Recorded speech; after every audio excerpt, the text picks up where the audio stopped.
રાજકોટમાં પીજીવીસીએલે કર્યું બુદ્ધિનું પ્રદર્શન। સોસાયટીના ગેટ બહાર જ ટ્રાન્સફોર્મર નાખી દીધું।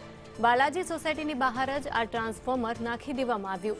ત્યારે પીજીવીસીએલની આ કામગીરીથી સોસાયટીના લોકો પણ પરેશાન બન્યા છે। આ સોસાયટીમાં સતત લોકોની અવરજવર રહે છે। અનેક વખત રજૂઆતો કરવામાં આવી છે, છતાં પણ પીજીવીસીએલના આ ખાડા કાન સામે આવી રહ્યા છે, કારણ કે પીજીવીસીએલ દ્વારા કોઈ જ કામગીરી નથી કરવામાં આવતી। હાઉસિંગ સોસાયટીમાં રહેતા લતાવાસીઓ બધા સભ્યો આ સબસ્ટેશન બાબતે અમે તમને કહેવા માગીએ છીએ કે અમે 6 અરજી કરી હોવાથી કોઈ જવાબ દેતું નથી।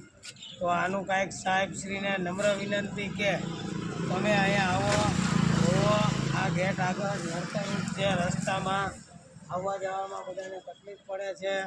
આ બધા લતાવાસીઓને તમે અભિપ્રાય લઈને પૂછી શકો છો આપ કે શું અહીંયા હાલત છે। આ શૂટિંગની આટલી અરજી કરવા છતાં કોઈ હજી જવાબ દેતું નથી। તો સાહેબશ્રીને નમ્ર વિનંતી કે આપ અહીંયા થોડુંક માર્ગદર્શનને ધ્યાન દેવા વિનંતી। રાજકોટના 150 ફૂટ રિંગ રોડ ઉપર આવેલ જે પ્રધાનમંત્રી હાઉસિંગ યોજના છે કે ત્યાંનો જે આ મુખ્ય ગેટ છે, ત્યાં જ પીજીવીસીએલ દ્વારા આ સબસ્ટેશન મૂકીને પોતાની બુદ્ધિનું પ્રદર્શન છે તે કરવામાં આવ્યું છે। સ્થાનિકો મારી સાથે જ આપણે તેના સાથે વાત કરીશું। શું કહેશો, કેટલા ટાઈમથી તમારો મુખ્ય ગેટ છે ત્યાં સબસ્ટેશન છે અને પીજીવીસીએલનું શું કહેવાનું થાય છે?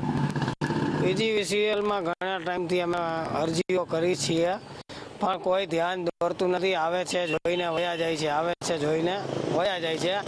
અહીંયા રહેતા સ્થાનિકોને ઘણી બધી હાલાકીઓનો સામનો અનુભવ કરવો પડે છે અને આવતા જતા રસ્તામાં નડતરરૂપ થાય છે, વાહન વ્યવહાર આવી શકતા નથી। તો પણ સાહેબ આ 2019ની અંદર જ્યારે જ્યારે પ્રોજેક્ટ રૂડાએ ચાલુ કર્યો ત્યારે આ ટાઈમ પર એરિયા સબસ્ટેશન મેળવવામાં આવ્યું છે। તો આજે એ લોકોનું કામ પૂરું થઈ ગયું। અમને અમારી રીતે આજે રહી છે 128 ફ્લેટ રહે છે, આમાં 128 ફ્લેટ છે, 128 કુટુંબ રહે છે। આજે એના બાળકો હોય નાના આ તે ચોમાસાના હિસાબે અહીં કે તમે સાહેબને કહેજો કે અહીં કે આવીને અડે એટલે એને ખ્યાલ આવે।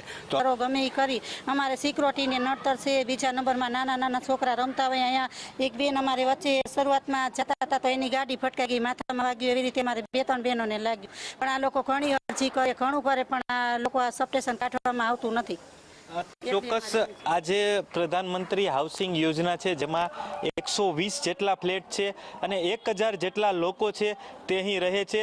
અનેક વખત રજૂઆત કરવામાં આવી છે, પરંતુ પીજીવીસીએલનું જે નિર્ભર તંત્ર છે તેના દ્વારા આ જે સમસ્યા છે તેનો ઉકેલ લાવવામાં નથી આવ્યો। આ જે સોસાયટીનો મુખ્ય ગેટ છે તેની બહાર જ સબસ્ટેશન છે તે બનાવી દેવામાં આવ્યું છે, જેના લીધે અહીંના મહિલાઓ અને બાળકો છે તે પોતાની જાતને અસુરક્ષિત અનુભવી રહ્યા છે। છતાં પણ આ નિર્ભર તંત્ર ક્યારે જાગશે તે સૌથી મોટો સવાલ છે। કેમેરામેન માધવ ભટ્ટ સાથે દિવ્યેશ જોશી, સંદેશ ન્યૂઝ, રાજકોટ।